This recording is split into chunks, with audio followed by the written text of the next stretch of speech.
You've probably seen it by now floating around social media. Our new upside down food pyramid. Our new food pyramid has your meats, your butter, your eggs, and your full fat dairy at the top or at the base. Your fruits and vegetables are floating around the top / the middle, and your grains are sitting there at the tip at the bottom. This is a massive departure from anything we've seen with our dietary guidelines in decades. A few weeks ago on my social media, I asked my audience to share with me their thoughts about this new food pyramid, both as people who are trying to feed themselves and as professionals. And I'll say that the responses I got were pretty heated. Today, I'm sharing with you my professional response as a dietitian to these guidelines. We're going to discuss what these eat real food guidelines really mean, why the Academy of Nutrition and Dietetics is pushing back on them for the first time in history, and what does this mean for practical eating in 2026? First, some context. The dietary guidelines are released every 5 years by the USDA and the HHS. These guidelines aren't just suggestions. They dictate things like school lunches, hospital meals, and federal programs like food stamps. Usually, there's a 3-year process that involves an independent committee of scientists to review thousands of studies for these guidelines. But for these new guidelines, that process has shifted.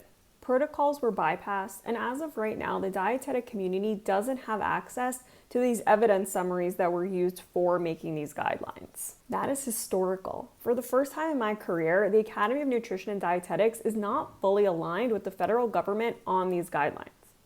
And as a professional, that makes it very difficult to assess the why behind these changes. Before I get into the specifics of the guidelines themselves, I want to mention that the task in creating these guidelines is to make nutrition as close to a one-size-fits-all as possible. When we have something like nutrition that's so individualized to the person, we have quite a task to make it work for most of the population, to be both idealistic and realistic. And this is why the guidelines will always be flawed. Nutrition just isn't a one-size-fits-all. But we recognize this blind spot when making the guidelines. So let's get into it. The core message of the new guidelines is eat real food. The goal is to make America healthy again by returning to nutrient-dense basics. So here's the highlight reel. Protein is king. They recommend 1.2 to 1.6 grams of protein per kilogram of body weight. They want you to emphasize protein at every single meal. Then there's the change with dairy. We switched from low-fat dairy to full-fat dairy, as long as there's no added sugar. Fat is where it starts to get a little confusing. They still recommend staying under that 10% recommended of saturated fat, but they put beef and tallow and butter at the top or the base of the pyramid. Lastly, there's the don't even touch it list, with a massive crackdown on added sugars, ultra-processed foods, or in this case, what they call highly processed foods, and food dyes. And on paper, that all sounds great. It's not vastly different from where we were before. I mean, who doesn't want to eat real food? But as a dietitian, it's my responsibility to look at the big picture.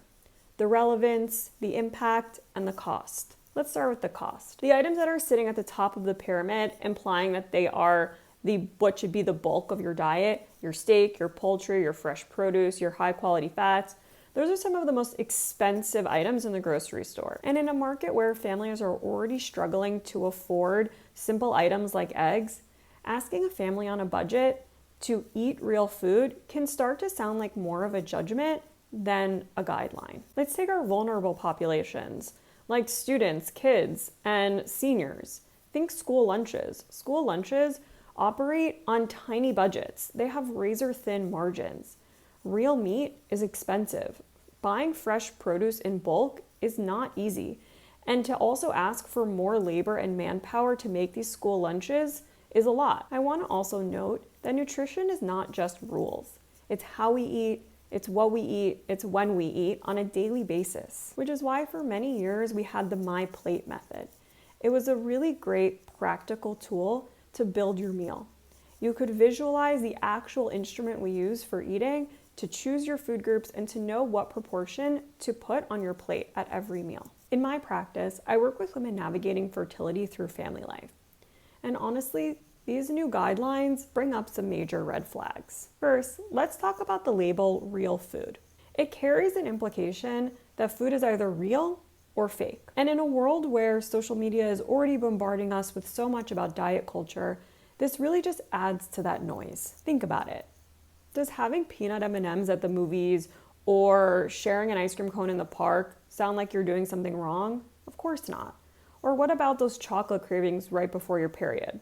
Is that a problem? By labeling food fake versus real, we're villainizing simple joys and normal human experiences. And if a mom can't afford grass-fed beef or organic berries to feed their child, are they doing something wrong? Absolutely not. We need a gradual shift to whole foods, not an abrupt elimination. Another concern that I have is that by prioritizing animal protein so heavily, we're going to overshadow the power of fiber. I really worry about losing that plant-forward foundation. Eating plants is such an important part of gut health and hormone balance. And in my practice, I teach that 3/4 rule. 3/4 of your plate should come from fiber-rich foods.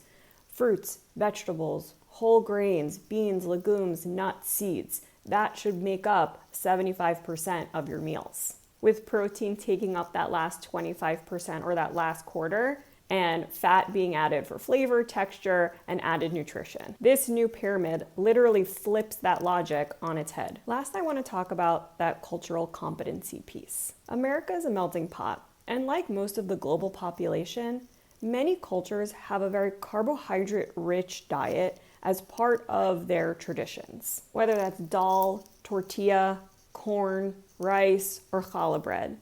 These foods are staples for many communities and heritages. When we take these types of foods and we stick them at the bottom of the pyramid at that tiny tip, we're communicating to these communities that the way they eat is inherently wrong. This can cause a lot of confusion, and worse, it can really disconnect people from their heritage. At the end of the day, I applaud many of the changes that are in the new food pyramid. Lowering highly processed foods, lowering our sugar intake, being aware of additives in food, and focusing on whole foods. But nutrition isn't just about the biology. It's not just about the clinical picture.